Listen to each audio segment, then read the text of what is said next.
আপনাকে বলা হয়েছে আপনার ভুলগুলো ভুলে যেতে। আপনাকে বলা হয়েছে আপনার ক্ষতগুলো লুকিয়ে রাখতে। কিন্তু যদি আপনার সবচেয়ে বেদনাদায়ক স্মৃতি, আপনার সবচেয়ে বড় ভুল আসলে আপনার মুক্তির একমাত্র চাবিকাঠি হয়? এই গল্পটি ইলার, এমন এক মেয়ে যে তার অতীতের প্রতিটি ভুলের ভাঙা টুকরোর ওপর দিয়ে হেঁটেছিল, শুধুমাত্র এটা আবিষ্কার করতে যে সেই টুকরোগুলোই তার ভবিষ্যতের ভিত্তি তৈরি করে দিয়েছে। এটি ভাঙা কাঁচের ঘরের গল্প। পর্ব ১। অধ্যায় ১। কাঁচের কারাগার, দ্য প্রিজন অফ গ্লাস। ইলার পৃথিবীটা ছিল নীরব, এমন এক নীরবতা যা কানের ভেতর নয় বরং বুকের ভেতরে বাজত। তার পৃথিবীটা ছিল ঠান্ডা এবং কাঁচের তৈরি। সে থাকত একটা বাড়িতে। বাইরে থেকে দেখলে বাড়িটাকে আর 10টা সাধারণ বাড়ির মতোই মনে হতো, হয়তো একটু পুরনো, হয়তো একটু অযত্নে রাখা, কিন্তু এই বাড়ির আসল রূপ ছিল এর ভেতরে। বাড়ির প্রতিটি ঘর, প্রতিটি পথ, মেঝে থেকে ছাদ পর্যন্ত ভাঙা কাঁচের টুকরোয় ভরা ছিল। কোথাও সূক্ষ্ম সূচের মতো, কোথাও ছুরির ফলার মতো ধারালো। এই কাঁচগুলো শুধু কাঁচ ছিল না, এগুলো ছিল ইলার অতীত।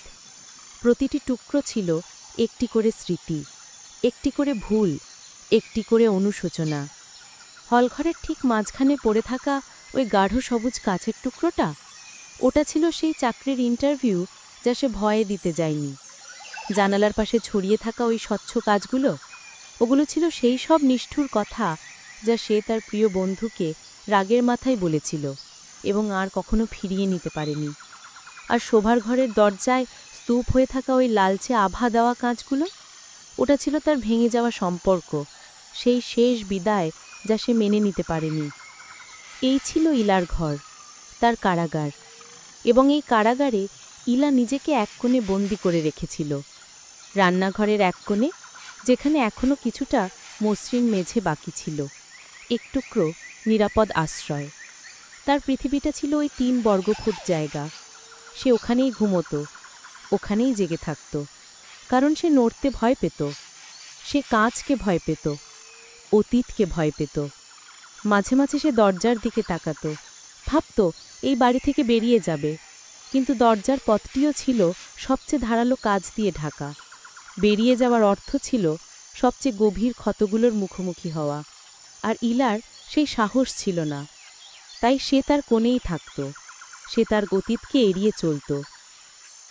আর এই এড়িয়ে চলার প্রক্রিয়ায় তার বর্তমানটাও স্থির হয়ে গিয়েছিল। সে বেঁচে ছিল, কিন্তু জীবন ধারণ করছিল না। বাড়ির ভেতরটা ছিল ধুলোময়, সময় যেন এখানে থমকে আছে। রাতের বেলা যখন চাঁদের আলো জানালার কাচ ভেদ করে ভেতরে আসত, তখন এক অদ্ভুত অহমী মায়াবী দৃশ্য তৈরি হতো। মেঝেতে পড়ে থাকা হাজারো ভাঙা কাচের টুকরো সেই আলোতে হীরের মতো চকচক করত, যেন তার ব্যর্থতাগুলো, তার ভুলগুলো তাকে উপহাস করছে, তাকে মনে করিয়ে দিচ্ছে যে সে কতটা বন্দী।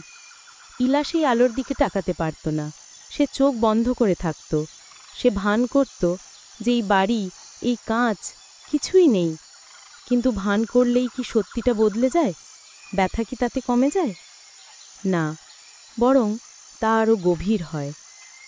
একদিন রাতে ঝড় উঠল, প্রথমে হালকা বাতাস, তারপর তীব্র গর্জন। এই ঝড় শুধু বাইরে ছিল না, এই ঝড় ইলার ভেতরেও শুরু হয়েছিল।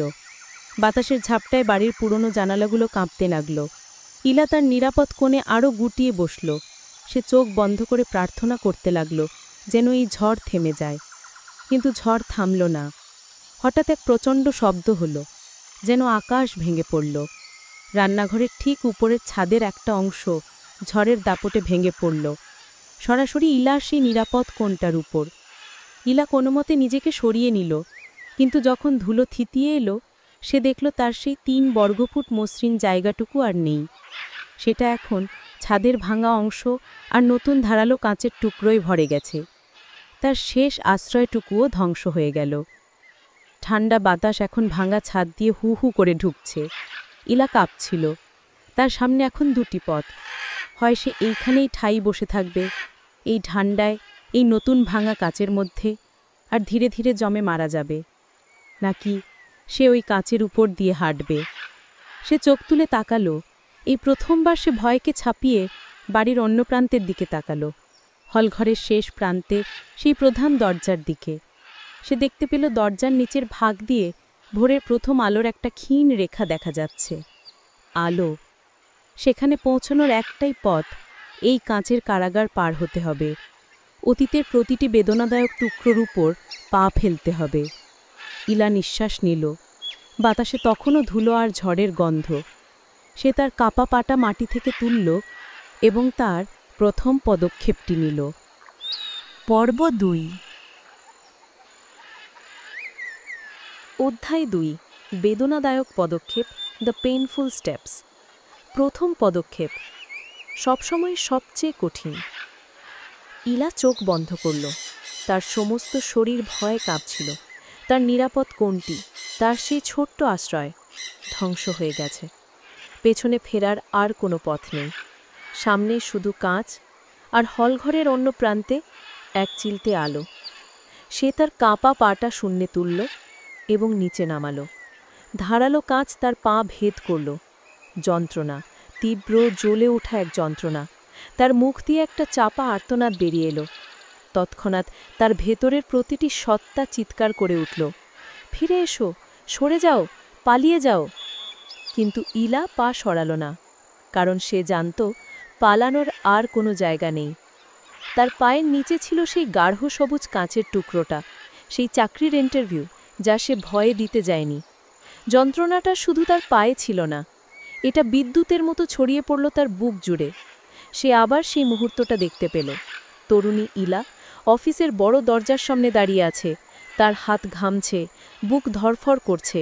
সে দেখতে পেল সে ব্যর্থতাকে কতটা ভয় পেয়েছিল। সে দেখতে পেল সে নিজেকে কতটা ছোট ভাবত। সে দেখতে পেল সে ঘুরে দাঁড়িয়ে পালিয়ে যাচ্ছে। বছরের পর বছর এই স্মৃতিটা তাকে লজ্জা দিয়েছে। ভীতু, সে নিজেকে বলতো, বোকামি, সে বিড়বিড় করত। কিন্তু আজ এই তীব্র ব্যথার মধ্যে দাঁড়িয়ে ইলা এক নতুন সত্য দেখল। সে পালিয়েছিল কারণ সে ওই পথটা চায়নি। তার ভেতরটা জানত তার জন্য অন্য কিছু অপেক্ষা করছে। সেদিন সে ব্যর্থতাকে ভয় পায়নি, সে একটা ভুল জীবনকে প্রত্যাখ্যান করেছিল। সেই পলায়ন একটা শেষ নয়, ওটা ছিল এক অস্পষ্ট শুরু। ইলা গভীর নিঃশ্বাস নিল। বাতাসে তখনও ধুলো আর বৃষ্টির গন্ধ। সে প্রথমবারের মতো সেই স্মৃতিটাকে গ্রহণ করল। হ্যাঁ, আমি ভয় পেয়েছিলাম, আর সেটাই ঠিক ছিল। সে নিজেকে ক্ষমা করল। আর ঠিক সেই মুহূর্তে এক অদ্ভুত ঘটনা ঘটল। তার পায়ের নিচে সেই গাঢ় সবুজ কাচের ধারালো প্রান্তগুলো ধীরে ধীরে মসৃণ হতে শুরু করল। যন্ত্রণাটা কমে এলো।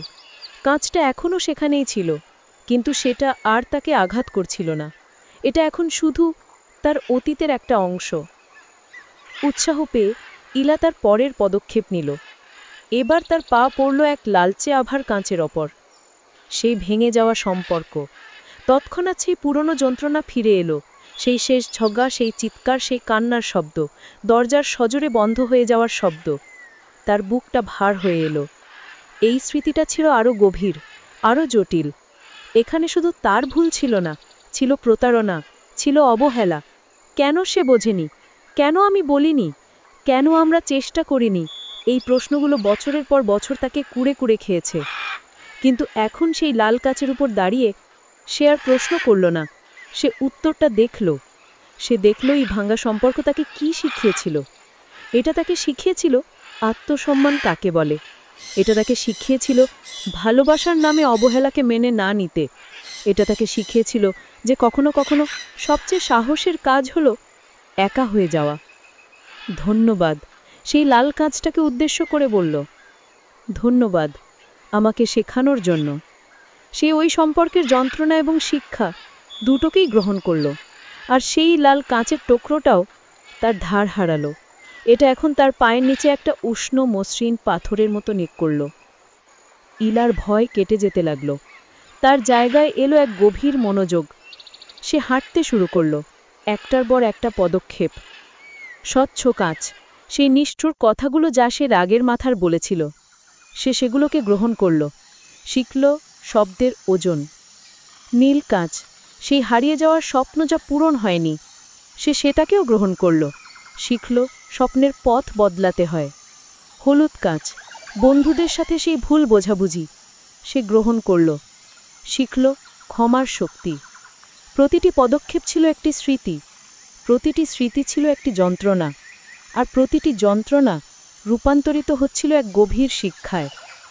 ইলা আর কাপ ছিল না, তার পদক্ষেপগুলো এখন স্থির, ইচ্ছাকৃত, ডেলিবারেট।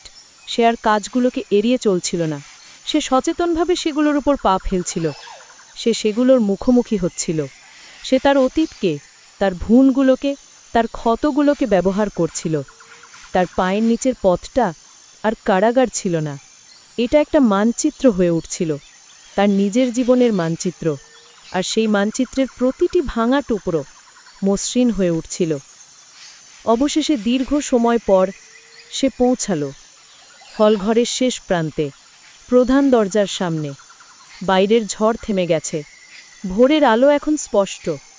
সে ক্লান্ত ছিল, গভীরভাবে ক্লান্ত, কিন্তু বহু বছর পর সে শান্ত ছিল। সে পেছনে ফিরে তাকালো। যে পথ সে পার হয়ে এসেছে তার ধারালো, বিপজ্জনক কাঁচে ঢাকা নয়, বরং তা এখন হাজারো মসৃণ, রঙিন কাচের এক পথ। চাঁদের আলোয় নয়, বরং তার নিজের ভেতরের আলোয় ঝকঝক করছে। সে বুঝতে পারল এই কাজগুলো তাকে আঘাত করার জন্য ছিল না, ওগুলো ছিল উপাদান, তার ভবিষ্যৎ ভাড়ার ভিত্তি গড়ার উপাদান। ইলা দরজার দিকে ফিরল, আলোটা এখন তাকে ডাকছে। সে তার হাত বাড়ালো দরজার হাতলের দিকে। পর্ব ৩। অধ্যায় ৩, স্বচ্ছ ভিত্তি, দ্য ক্লিয়ার ফাউন্ডেশন। ভোরের আলো তখন দরজার নিচের ফাঁক দিয়ে এসে ইলার পায়ে পড়ছে। আলোটা উষ্ণ। ইলা দরজার সামনে স্থির হয়ে দাঁড়িয়ে রইল। তার শ্বাস প্রশ্বাস গভীর এবং শান্ত।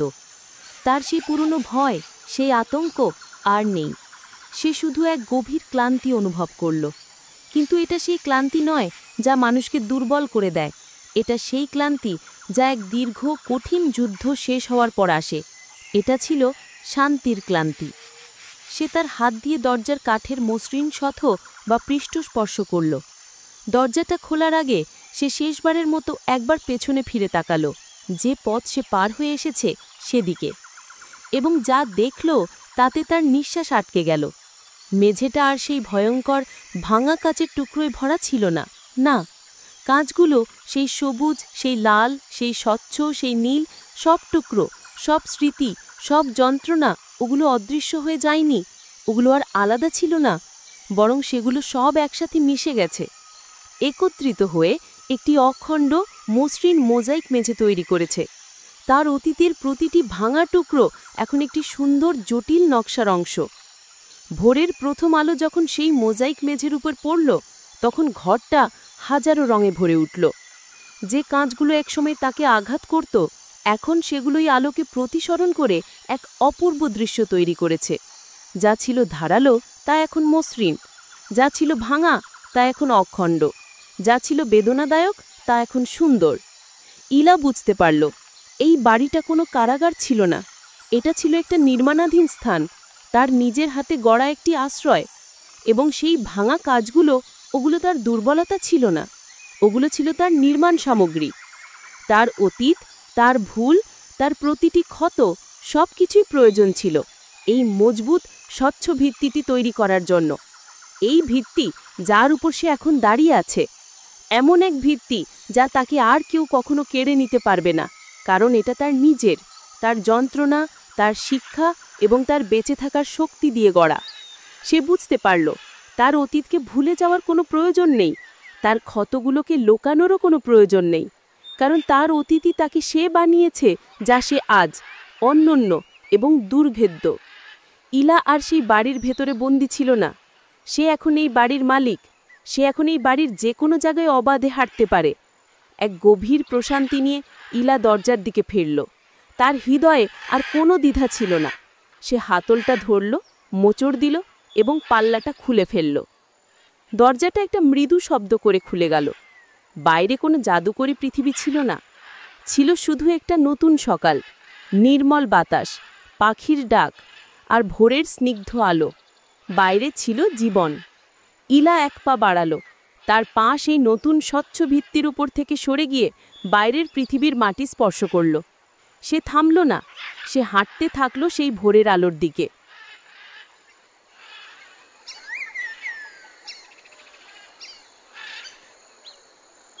ইলার গল্পটি শুধু একটি গল্প নয়, এটি আপনার আয়না। সে তার ভাঙা কাঁচের ঘরকে ভয় পাওয়া বন্ধ করে দিয়েছিল। সে বুঝতে পেরেছিল যে পালানোর মানেই বন্দি থাকা, তাই সে হেঁটেছিল প্রতিটি বেদনাদায়ক টুকরোর উপর দিয়ে। সে তার ব্যর্থতাকে গ্রহণ করেছিল, তার ক্ষতকে স্বীকার করেছিল, তার অনুশোচনাকে সম্মান করেছিল। এবং যখন সে থামল, সে দেখল যে সে আর কাঁচের উপর দাঁড়িয়ে নেই, সে দাঁড়িয়ে আছে এক দুর্ভেদ্য ভিত্তির উপর। সেই ভিত্তি যা তার কষ্ট, তার ভুল এবং তার বেঁচে থাকার লড়াই দিয়ে গড়া। আপনার ভাঙা টুকরোগুলো আপনার দুর্বলতা নয়, ওগুলো আপনার বর্ম, ওগুলো আপনার শক্তি। আপনার অতীতকে নির্মাণ সামগ্রী হিসাবে ব্যবহার করুন।